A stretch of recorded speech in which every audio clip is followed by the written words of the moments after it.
Welcome to How to Do a Nonfiction Book Talk.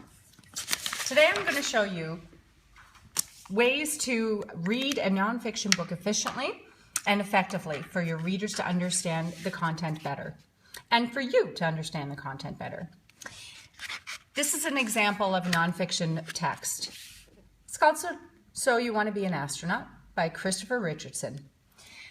Earlier in the class, you may remember we went over the elements of a nonfiction text.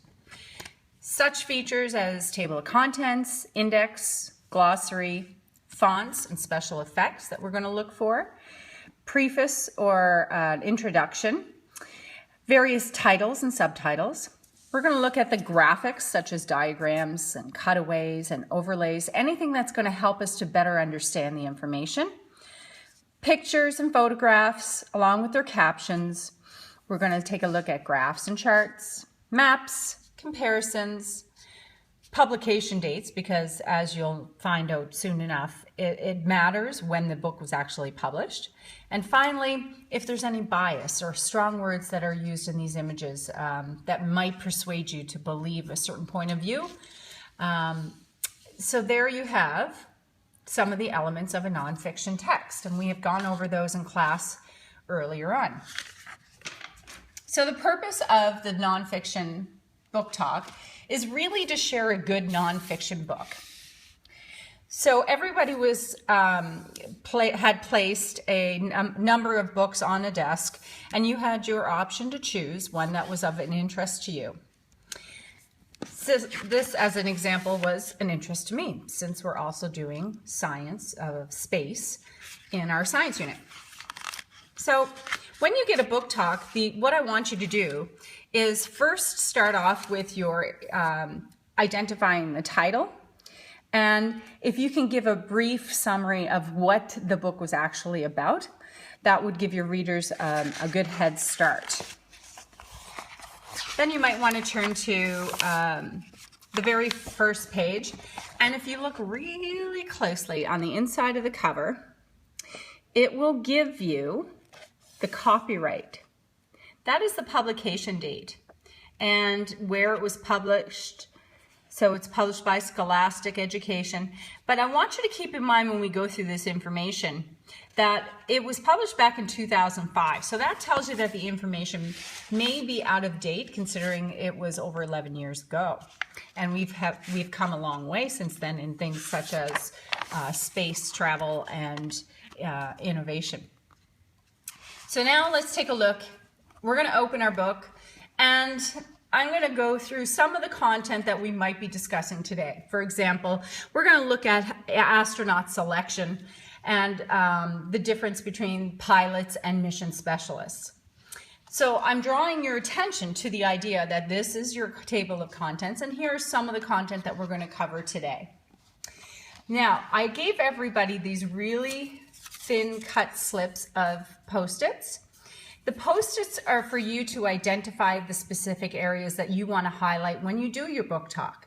So for example, I'm going to put down right here, table of contents. And this will help you when you go to present, so that all you have to do is follow the tab and open it up, and you will know where your elements or special features of the nonfiction text are located in your book. The object is not to go page by page and explain everything in the book. Remember, you're becoming the expert of the content, but you're also highlighting the nonfiction text features that helps you to better understand the information. So here's another example. I'm going to follow the map. So I'm going to talk to you about the Kennedy Space Center. And here is a map that highlights the Johnson Space Center as well. So there's two places on the map in North America, and they identify those specific locations of where NASA was located. Another one that I have is the comparison chart. So here's one about pilots and special mission specialists. And there's a comparison of the height that a male and a female should be in order to become a pilot or a mission specialist. When you get to a specific passage that you want to discuss, make sure that you're showing the pictures to your audience and giving them time to absorb all of the information.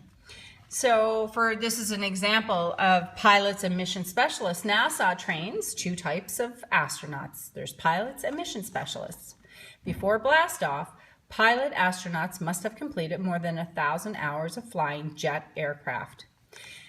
You can explain why that was an important passage that you wanted to share with the rest of the class. Maybe a connection that you would have had, or somebody that you know that's a pilot and how many hours they have, and if they could apply to become an astronaut.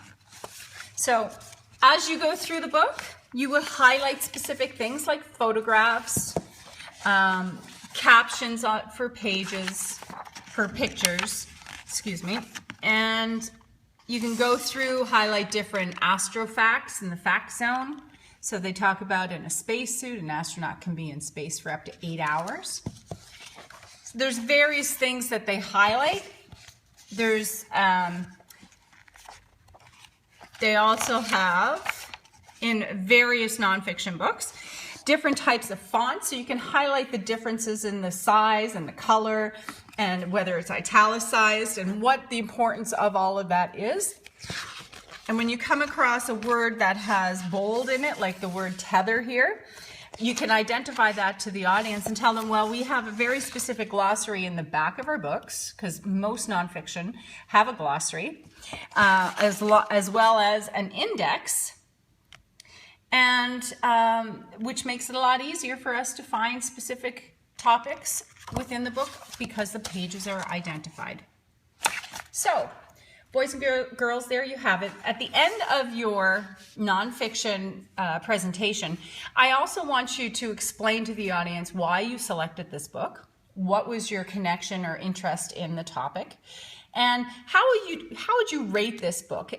If there was any bias that you found in it, describe it, and hopefully that it will get your point across and really teach the class some information about a nonfiction text.